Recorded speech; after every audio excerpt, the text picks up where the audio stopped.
Hey, welcome to another edition of Rock the Talk right here on indigomusic.com. And today my guest needs no introduction, author extraordinaire, the one and only Devdutt Pattanaik. Welcome to Rock the Talk, Devdutt. Absolute pleasure having you here. Thank you so much. Thank you for inviting me. The pleasure is ours. Now, let's get going with dharmic leadership. How is this book different from all other books on leadership and management, in your opinion? So most leadership, when we talk of leadership and management, they really come from a military background, and they really their roots can be traced to the East India Company, to the Roman military, to Jesuit missionary activity. So basically what we call Western. Right. I did not realize that India had a very different way of looking at management, and I stumbled upon it over the years when I was studying mythology. And the approach was very, very different and very philosophical. And somehow it has escaped Indian thinkers, even the best minds in our country, because somehow I think this was not the priority. We just assumed leadership is one kind around the world. We just assumed that. And I think I wanted to explicitly make it accessible to people. And therefore I wrote the book because, we need to know that, the world needs to have different kinds of models. And this model is the Indian model, what I would call the Indian, because I think the ideas emerged in India. Therefore, I call it the Indian model. It applies to everyone. Just to ask you, how long did you take to complete this book, Dharmic Leadership? So this is the result also of my work in management for the last, I focused on leadership about 15 years ago. And this sort of emerged slowly. So the first version of this idea came out about 10 years ago in the Business Sutra books. Wow. So I did this show with Menaka Doshi on CNBC 18, where I presented the ideas, and then that turned into a book called Business Sutra.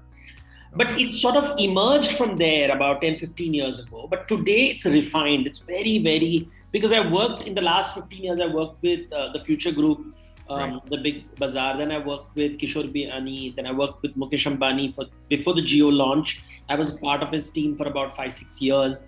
So it sort of gave me an insight into leadership and, how people function. So a very practical understanding. And I realized what were the lacunae, what were the things I didn't like, what are the things I liked, what were people asking, and all that sort of culminated into this model, because I didn't want to this is more a theory book.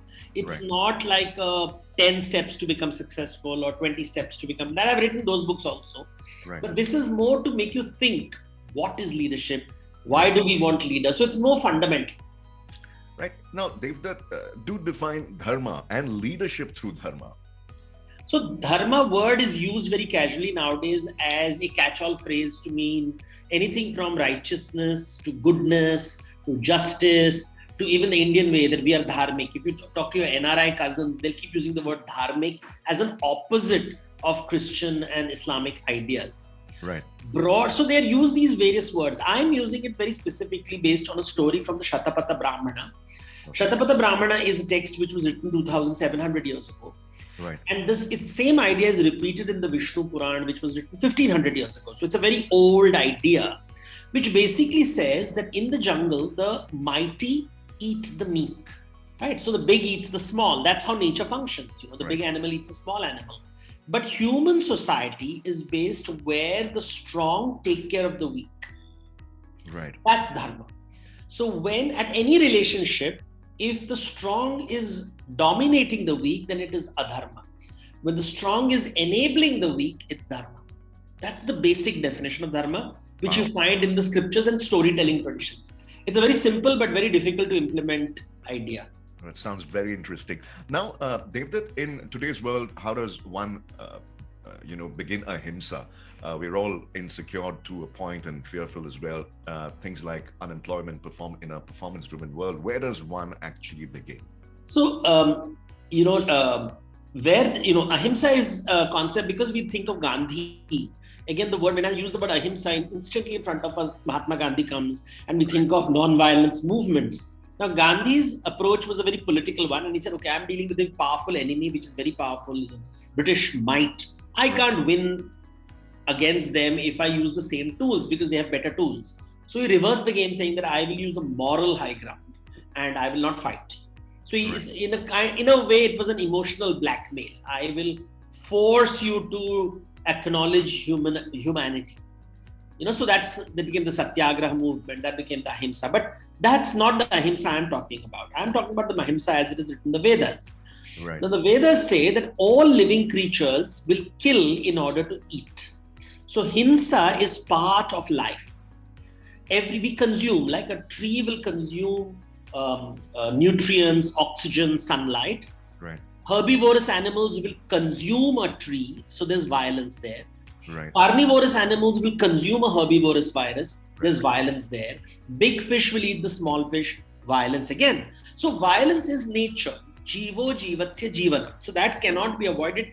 Survival depends on violence. I mean, there is no creature on earth who will say, oh, I am non-violent, because the fact that you're eating means you're eating something living died in order to provide you food. Now, this is a very strong Brahmana concept, or the yagna concept. It says anna and anna kosha. Anna is food, anna kosha is flesh. Right. So food is flesh, flesh is food. So whether it's a plant flesh or an animal flesh doesn't matter. There is going to be ahimsa. So then what is ahimsa? If you eat, it's violence. But if you feed, there is non-violence. So I kill but to feed you. You kill but to feed me. So which means the act of feeding. So it's not eat and eating. Right. It's feed and feeding. Correct. I feed you, you feed me. Now animals can't do that. Correct. Animals can only take care of the young, but the young doesn't take care of the old, right? So it's only one-way traffic. A big bird will take care of its little one, but the big bird doesn't expect the little one to take care of it. Yes, absolutely. But in human society, it's reciprocity. I feed you, you feed me. I take care of you, you take care of me. This is the recognition of feeding is the birth of ahimsa. The recognition of transaction is the realization of yagna. Yagna is transaction. I give you, you give me. Wrongly translated as sacrifice, unfortunately. And we use that word again, but the sacrifice is a Christian concept. The yagna means transaction. I feed you, you feed me. So ahimsa, dharma, yagna, all these three concepts are very strongly related to the Vedic way of things. And somehow these very basic definitions are not part of management schools today. Right. Why does Elon Musk want to do what he wants to do? If you ask this wonderful question, I mean, I'm using the word Elon Musk only because these are popular characters. Right. Why does Mukesh Ambani want to do what he wants to do? Why does Modi want to do whatever he wants to do? Why does anybody, when we use it, I'm using these popular names, it doesn't matter. It could be a building society. You live in a building society and you have a secretary. And you see building societies fighting, right? They keep fighting. And you keep asking, why are they fighting? Why are they behaving like animals fighting over food? Like wolves fighting over meat? Right. It's because they want to eat. They don't want to feed. Correct. There's two words, very simple words in English. Eating and feeding. Eat is for me. I eat for my sake and I feed you. So you look at the secretary in your building society and say, hey, is he there to help my life get better? Right. Or is he there to make his life better? And the simple question, which sounds very simple, you realize is at the heart of the problem. Right. Because if he thinks you exist for his nourishment, then he's going to exploit you. Right. If he thinks he exists for your nourishment, then he will do dharma. Right, right. So it's a psychological, because I would ask all these leaders, sir, aap leader kyun banna chahte hain? Why do you want to be successful? Nobody had an answer. They would just say that, nahi, or what else do I do? Ye to karna padta hai. They would give me these lazy answers because they had not thought about it. Right, right. We don't think about it. Like children are told you should study. Why? And then you say, okay, you want a job. Okay, I want a job. Why do I want a job? So, if you don't ask this, because nowadays we don't allow children to ask questions, we ourselves don't ask ourselves questions. And the book came out of these very basic questions. The whole book is very basic, but profound, because it goes into very fundamental, like what I told you just now, 2 words, right. Eating and feeding. Feeding, yes. It just shakes you up because it sort of bothers every relationship, your relationship with your parent, your relationship with your brothers, sisters, with your siblings, spouses, children, friends, anything. You go out to pub, you ask yourself, hey, am I going to the pub for my pleasure or for my friend's pleasure? And that itself, I'm going on a date. Why do I go on a date? For my pleasure or for the pleasure of the person, my date? And that simple thing is where dharma comes in, because it is asking you, are you eating? Are you feeding? Are you eating? Are you feeding? Right. Now, Devdutt, you'd mentioned management earlier. Question is management and yagna. How do you connect these two? So yagna is an economic model, something that we forget. Again, Shatabata Brahmana, very clearly, it's a very beautiful text. And unfortunately, we have focused so much on Vedanta and Upanishads, which were the books of the hermits. Right. They were not books of the householder. Hermits are not interested in the world. They want to withdraw from the world. They want to become sannyasis. Right. While yagna was done by householders who had to manage people. They had staff, they had family, they had employees, they had shareholders. And they said that yagna belongs to whom? And when you read again the Shatabata Brahmana, and that's my go-to book, because it talks about yagna and says yagna enables prosperity. So the western side of the yagna is prosperity. On the southern side is dakshana, the service fee. So when you do jobs, you get a service fee, you get prosperity, you establish a good society. All that happens through yagna. Because what is yagna? Yagna is transaction. You ask any economist in the world, what is the essence of economics? And they will tell you it's a transaction. In economics, I give you something and you give me something. You give goods and services, you give the government tax. We are constantly exchanging goods and services. And that's how society is created. Nature is not based on this principle. Nature, there are no goods and services. You are just eating each other. I eat you, you eat me. But in human society, in marketplace, what is called management is basically the market. And in the market, I sell goods and services, in exchange for which I ask money. That is yagna. I give something in order to get something. I give you goods, like you have a radio program. You give a service to people or a product to your audience. And in exchange, they give you a rating. In exchange, they listen to you, which creates employment, which creates advertising, which creates a system. So this act of giving, you are giving me a service for which I pay you is yagna.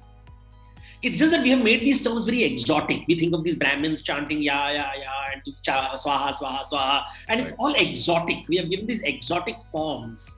We have to look at the structure within it, not the form. And I don't bother with the form because chanting and all that nowadays, it's nice to have it on a television show or to have it during some wedding ceremony, which nobody understands. Right. But the purpose, like the temples, the great temples of South India were built to create economic ecosystems. It's something that we forget. It's somehow forgotten because we like the exotic so much. We forget the very basic principle of yagna, which was meant to create culture, meant to create civilization. So they would say where there is no yagna, there is no Sanskriti. Which means where there is no transaction, there is no culture. There's exploitation, there is oppression, because you're not transacting, you're not giving, you're not receiving. So these words are really based on transaction. And that's how yagna and management come together. Well, very interesting. Now, you spoke about political leaders earlier. How does, do explain to us what empathy is and how does a leader generate empathy? How does it work?